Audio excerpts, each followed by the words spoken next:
आज अपने सुरक्षा संकेत पढ़ेंगे। सबसे पहले सुरक्षा संकेत में अपने पास कितने हैं? 4 प्रकार के होते हैं। पहला है निषेधात्मक चिन्ह, दूसरा है अनिवार्य संकेत, तीसरा है चेतावनी और चौथा है अपने पास सूचनात्मक चिन्ह। या तो वो सीधा आपसे क्वेश्चन आईटी के पेपर के अंदर आपसे सीधा क्वेश्चन कर सकता है, डायग्राम दे देगा और बोलेगा ये कौन सा चिन्ह है, ठीक है, डायग्राम के हिसाब से। या वो पूछेगा निषेधात्मक चिन्ह है, उसमें पृष्ठभूमि कौन सी होती है, उसका कलर बताओ, ठीक है ना, इस टाइप की। सबसे पहले अपने निषेधात्मक चिन्ह के बारे में बात करते हैं। इसकी शेप कैसी होती है? आकृति जो आपने बात करते हैं ये राउंड शेप में होता है और क्रॉस में होता है, क्रॉस इसके बीच में होता है। ये किस कलर का होता है? ये होता है लाल कलर का। जिसमें लाल कलर का बनाया ना, इसमें जो डायग्राम बना होता है, जो चिन्ह बना होता है वो काले रंग का बना होता है। और इसकी जो पृष्ठभूमि होती है, इसमें जो भी चिन्ह बना होगा, जैसे कोई भी चिन्ह बना, ठीक है, तो वो इस तरीके का होगा, काले रंग, ठीक है। और जो इसकी पृष्ठभूमि है वो क्या रहेगी? सफेद रंग की रहेगी, ठीक है। इसमें से निषेधात्मक चिन्ह में इतना ही आपके क्वेश्चन बन सकता है, ठीक है। इस क्वेश्चन को थोड़ा ध्यान से देख लेना। और ये आपकी किताब में दे रखे हैं सभी प्रकार के डायग्राम, तो आप उसमें से और पढ़िए। एक होता है, दूसरा है अनिवार्य चिन्ह। अनिवार्य मतलब आवश्यक। आवश्यक चिन्ह के अंदर में क्या होता है कि इसकी शेप भी क्या होती है? राउंड शेप होती है, मतलब वर्ग की आकृति का होता है। लेकिन इसमें क्या है? नीले कलर का होता है। इसमें क्या होता है? नीले कलर का होता है। इसमें जो चिन्ह बना होता है वो कौन से कलर का होगा? सफेद रंग का होता है। इसमें जो चिन्ह बना होता है वो सफेद रंग का बना होता है। कोई भी चिन्ह बना होगा ब्लैक रंग से नहीं बना होता, सफेद रंग से बना होता है, ठीक है, अनिवार्य चिन्ह। उसके बाद में आता है चेतावनी चिन्ह। चेतावनी चिन्ह का जो चिन्ह बना होता है वो त्रिभुजाकृति में बना होता है। इसका क्या है? चिन्ह जो होता है त्रिभुज की आकृति का होता है। और इसमें जो पृष्ठभूमि होती है पीले रंग की होती है। पृष्ठभूमि जो होती है वो पीले रंग की होती है और इसमें जो चिन्ह बना होता है वो काले रंग का बना होता है, ठीक है। उसके बाद में है सूचना चिन्ह।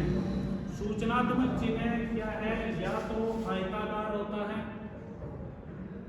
और एक वर्गाकार। वर्गाकार और आयताकार 2 प्रकार के बने होते हैं, ठीक है ना।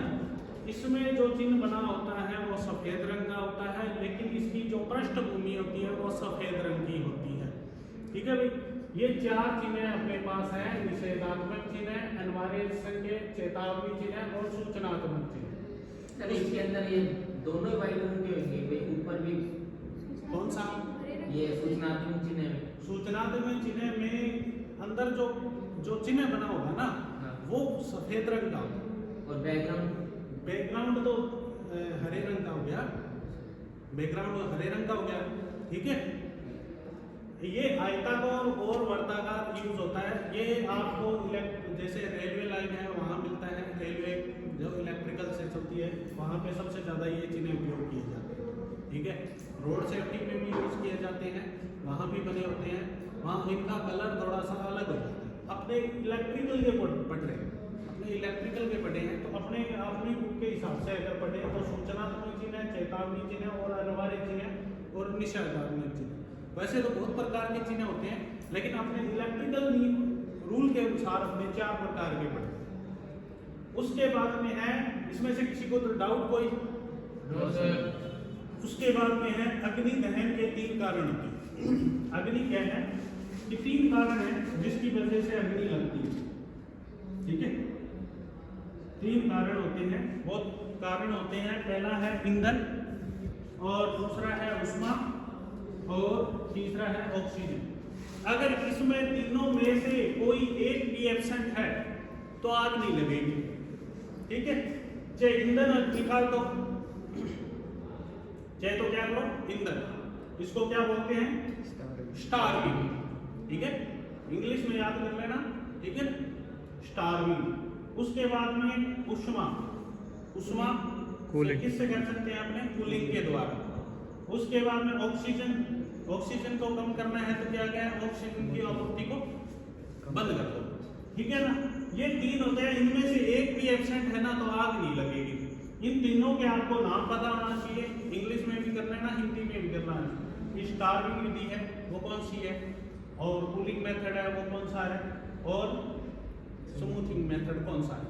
इन तीनों के इंग्लिश में और हिंदी में दोनों में याद कर लेना आप। उसके बाद में अब बात करते हैं अपने आग के प्रकार। इसमें किसी को डाउट, या तो इसको त्रिभुज बना के याद कर लो, ठीक है ना, त्रिभुज बना के याद कर लो, चाहे सीधा याद करना चाहो तो सीधा याद कर सकते हो, ठीक है, जैसी मर्जी आपकी, ठीक है। एक साइड ऑक्सीजन लिख दो, एक साइड उष्मा लिख दो, एक साइड ईंधन लिख दो। इनमें तीनों में से एक भी अगर एब्सेंट है तो क्या है, आग नहीं लगेगी, ठीक है भाई। इसमें किसी को डाउट? उसके बाद में है आग के प्रकार। आग के प्रकार, सबसे पहले अपने बात करते हैं आग। अपने तो वैसे आपकी जो एनसीईआरटी की बुक है उसके हिसाब से तो 4 भागों में, वैसे अगर बात करें तो 6 भागों में बांटी, 6 भागों। अगर इलेक्ट्रिकल की आग आपसे पूछा जाए, आईटीआई के पेपर के अंदर आपको इलेक्ट्रिकल की आग पूछी जाए तो आप सी श्रेणी के अंदर करो। वैसे अगर बात करें तो इसमें आती है ये ई श्रेणी के अंदर, अगर पूरी पढ़ते हैं तो। लेकिन आपके पेपर के अंदर अगर क्वेश्चन आता है तो आप इस श्रेणी में रखोगे, सी श्रेणी के अंदर ऑप्शन में करोगे। आपको 4 प्रकार की देगा और उसमें से आप सी श्रेणी के अंदर आग, इलेक्ट्रिकल की आग को करोगे। सबसे पहले श्रेणी ए की आग की बात करते हैं। श्रेणी ए में क्या है कि ठोस पदार्थों में लगी आग। ठोस पदार्थ जैसे लकड़ी है, कागज है, जो मर्जी है, जो भी, ठीक है। एग्जाम्पल के लिए दो याद रखो, लकड़ी और कागज के अंदर आग लगी हुई, आग इसी श्रेणी के अंदर आती है। उसके बाद में है श्रेणी बी। अगर इसको याद करना है तो ठोस, द्रव, गैस, ऐसे याद कर लो, ठोस, द्रव और गैस, आग लगी हुई आग आती है। जैसे उसके बाद में आपने बात करते हैं श्रेणी बी की आग। द्रव पदार्थ जितने भी है, लिक्विड जो पदार्थ आपने देखे होंगे, द्रव पदार्थ पेट्रोल है, डीजल है, वो सभी आग कौन सी श्रेणी के अंदर आती है, बी श्रेणी के अंदर। उसके बाद बात है 3 नंबर पे श्रेणी सी की आग। श्रेणी सी के अंदर कौन सी आग आती है, श्रेणी सी के अंदर जो गैस के रूप में, जैसे एलपीजी है, सीएनजी है, जैसी ज्वलनशील गैस जितनी भी है वो सारी इसी श्रेणी के अंदर आएगी। उसके बाद में अगर इस 6 के हिसाब से अगर माने तो श्रेणी बी के अंदर आग लगती है जो धातु के अंदर जो आग लगती है। धातु के अंदर जो आग लगती है वो कौन सी श्रेणी में रखी जाती है, डी श्रेणी के अंदर रखी जाती है।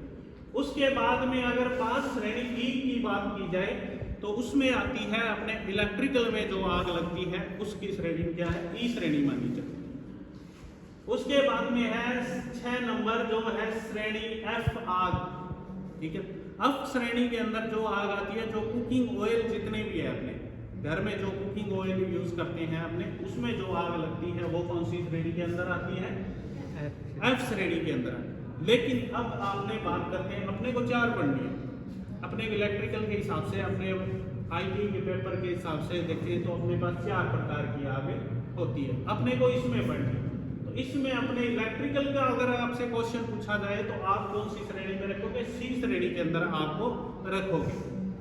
उसके बाद में अपने बात करते हैं अग्निशामक यंत्र। इसमें किसी को कोई डाउट?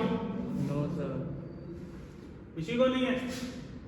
और उसके बाद में अग्निशामक यंत्र आपके किताब के अंदर कितने दे रखे हैं, इसमें 6 दे रखे हैं, 5 दे रखे हैं, कौन सा नहीं है, आदर्श में अग्निशामक यंत्र नहीं दे रखे। अब पहले सबसे पहले जल पूर्ति अग्निशामक यंत्र, जल होगा उसमें कुछ नहीं होगा और कोई केमिकल वगैरह पाउडर वगैरह कुछ नहीं मिला होगा, ओनली क्या होगा उसमें जल होगा।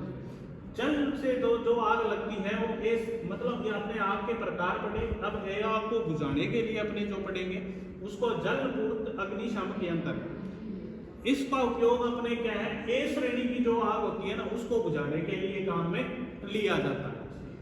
उसके बाद में है फोम और झाग। फोम को बोलते हैं झाग, अग्निशामक यंत्र।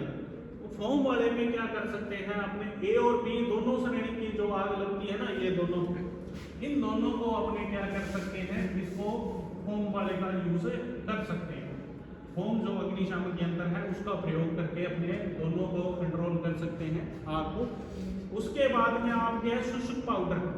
शुष्क पाउडर का उपयोग, शुष्क जो पाउडर होता है उसका कुकिंग ऑयल वगैरह के अंदर भी अपने यूज कर सकते हैं, या अगर कोई जैसे गैस वगैरह के अंदर आग लग रही है तो उसमें भी इसका उपयोग किया जाता है। लेकिन अगर आपको ऑप्शन के हिसाब से पूछा जाए तो ऑप्शन के देखना पड़ेगा आपने को कौन सा दे रखा है, ठीक है ना, ऑप्शन के हिसाब से देखना पड़ेगा। अगर 4 ऑप्शन में अगर आप श्रेणी नहीं दे रखी है तो आप उसको किस में कर सकते, गैस वाले में भी कर सकते हो, ठीक है ना, लेकिन सी में नहीं कर सकते। इसका सूखे पाउडर का उपयोग कर सकते हैं, सूखे पाउडर क्योंकि विद्युत का चालक नहीं है, तो सी श्रेणी में भी कर सकते हैं, लेकिन वो ऑप्शन देखना पड़ेगा किस कौन सी श्रेणी वो दे रहा है अपने को। उसके बाद में है कार्बन डाइऑक्साइड और अग्निशामक यंत्र। इसमें क्या कर सकते हैं, अपने इलेक्ट्रिकल की आग, ठीक है, इलेक्ट्रिकल की आग को अपने इससे कंट्रोल कर सकते हैं, और द्रव पदार्थ के अंदर भी आग लगती है उसको भी अपने कंट्रोल कर किया जा सकता है। लेकिन सबसे ज्यादा इसका उपयोग जो है ये कॉस्टली होता है, इसलिए क्या है, इसका सबसे ज्यादा इलेक्ट्रिकल कार्य के अंदर इसका उपयोग किया जाता है। उसके बाद में अदर रसायन अग्निशामक यंत्र का उपयोग अपने कुकिंग ऑयल के अंदर ही उपयोग करते हैं, एफ श्रेणी के अंदर जो आती है। उसके बाद में हेलोन अग्निशामक यंत्र, देखो ये दोनों है ना, ये दोनों इलेक्ट्रिकल के कार्य के लिए उपयोग किया जाता है, सबसे ज्यादा इसका इलेक्ट्रिकल के कार्य के अंदर उपयोग किया जाता है इन दोनों, कार्बन डाइऑक्साइड और हेलोन अग्निशामक यंत्र। ब्रोमो का CTC आपने बोलते हैं ना, उसकी फुल फॉर्म क्या है, कार्बन टेट्राक्लोराइड, ठीक है ना।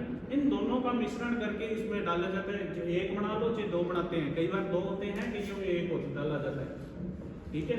एक कार्बन डाइऑक्साइड होता है जिसको लिखते हैं CO2 से, और दूसरा क्या है, हेलोन प्रकार के अग्निशामक यंत्र अपने सबसे ज्यादा इलेक्ट्रिकल कार्य के अंदर जो आग लगती है उसको अपने आग को बुझाने के लिए अपने काम करते हैं। सबसे ये अपने आज पढ़ा है सुरक्षा संकेत, अग्निशामक अग्नि दहन के कारण। उसके बाद में अपने पढ़ा है आग के प्रकार और अग्निशामक यंत्र, ठीक है। कल इससे आगे अपने कुछ टॉपिक करेंगे। आप इसको थ्योरेटिकल पढ़ो बढ़िया तरीके से, अगर कोई चीज नहीं समझ में आए तो मेरे से पूछो, ठीक है, ठीक है।